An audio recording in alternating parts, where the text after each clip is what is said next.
You've been told, just contribute to your 401k and you'll be fine. That's not a strategy, that's a hope.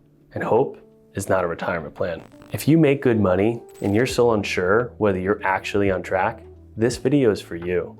Hey, I'm Tommy Nickerson, Senior Vice President at Florida Financial Advisors. And in this video, I'm gonna break down how to use your 401k the right way and how you can go from guessing about retirement to building it with confidence.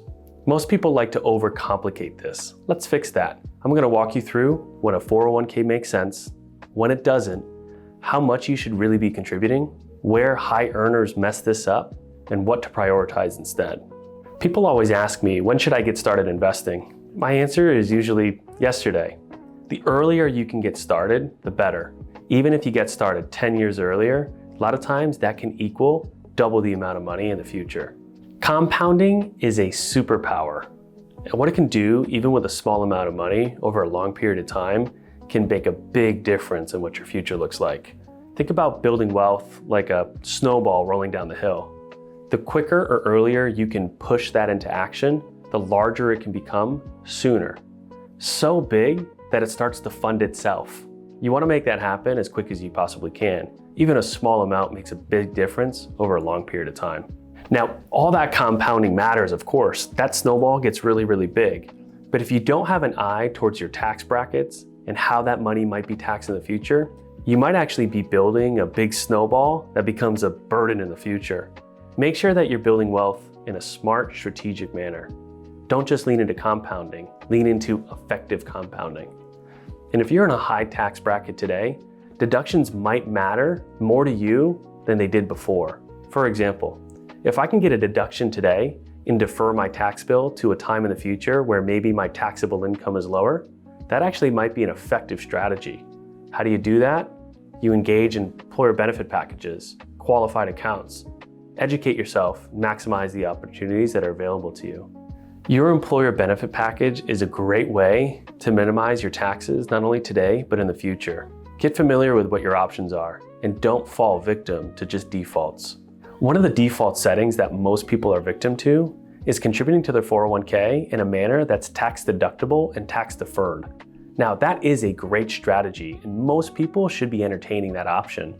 But what they don't know is they have the opportunity to diversify their tax liability just like they would their investments.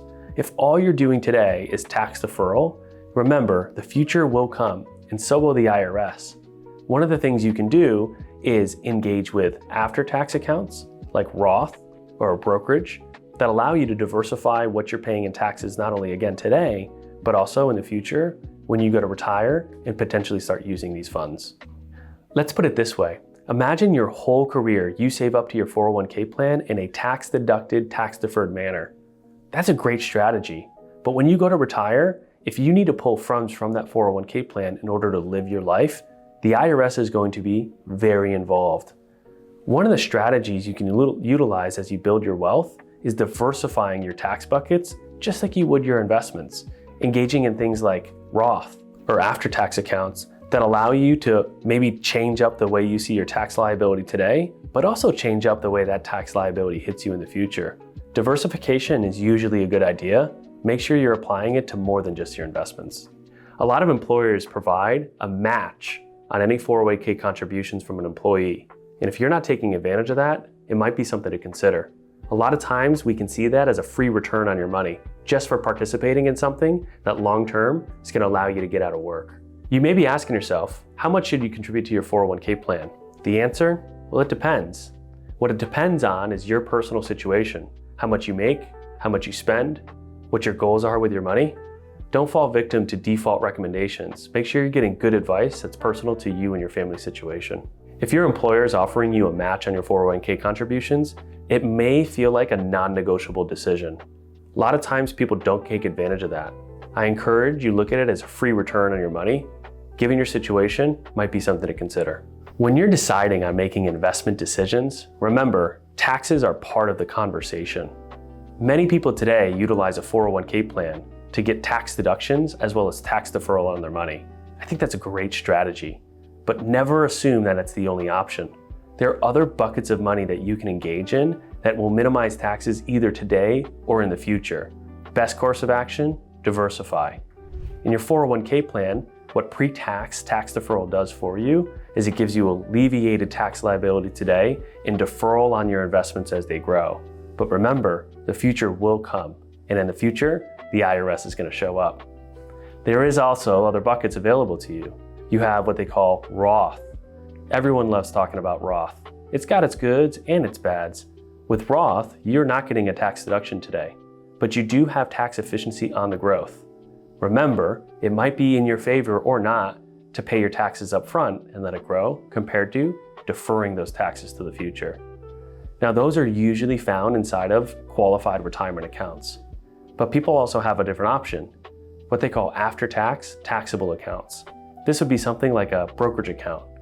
In this account, you may be paying taxes on your growth and earnings, but what's nice is you have much more liquidity and access, things that are not always prevalent inside of qualified retirement accounts from either your employer or individual basis.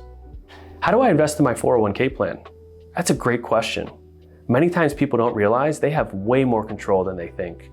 What I'd recommend is get familiar with the investment options your 401k provides to you and ask yourself, what's competitive and what's not? What should my risk tolerance look like? How should I invest today compared to tomorrow? How do you answer those questions? Seek help from a licensed professional that knows how to go into the plan and guide you in those decisions. When you leave your employer, there's usually 3 things people do.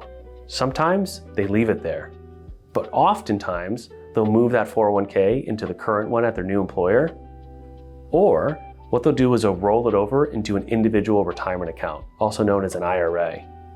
Really, the door that gets opened is increasing the investment options that are available to you so you can make better decisions that feel more personal to the goals that you have with your money. Don't think that you have to leave it there, although you can. Just know your options just increased. Understand your options. Plan out strategy. Take advantage of the doors that have been opened for you. You want to know the real killers of wealth? There's a few of them. Number 1, they make decisions based on emotions. How you feel in the moment is usually not something you want to act on too quickly, specifically when it comes to your finances. Number 2, they accept advice and feedback from non-licensed professionals. An anecdote from a family member usually is not the greatest advice. And number 3 is they allow default settings to manage their investment accounts. Remember, defaults are not strategies and they're not personalized. Question them, make better decisions for yourself. Your 401k is a retirement account, not a retirement strategy. A 401k is just one tool in a toolbox. Make sure you're not overusing it and don't ignore the other options you have. A good advisor doesn't just manage funds. They manage feelings, behaviors, emotions. They also manage relationships. What are you paying for? Are you being sold or serviced? If anything we've talked about so far is something you want to learn more about, just drop it in the comment below. We'll build a video on just that topic. If you're building wealth and looking for guidance around investment, tax, retirement, and legacy strategy, that is what we do. Subscribe if you want more breakdowns just like this. And if you want a second set of eyes on your plan, you can reach out at www.floridafa.com.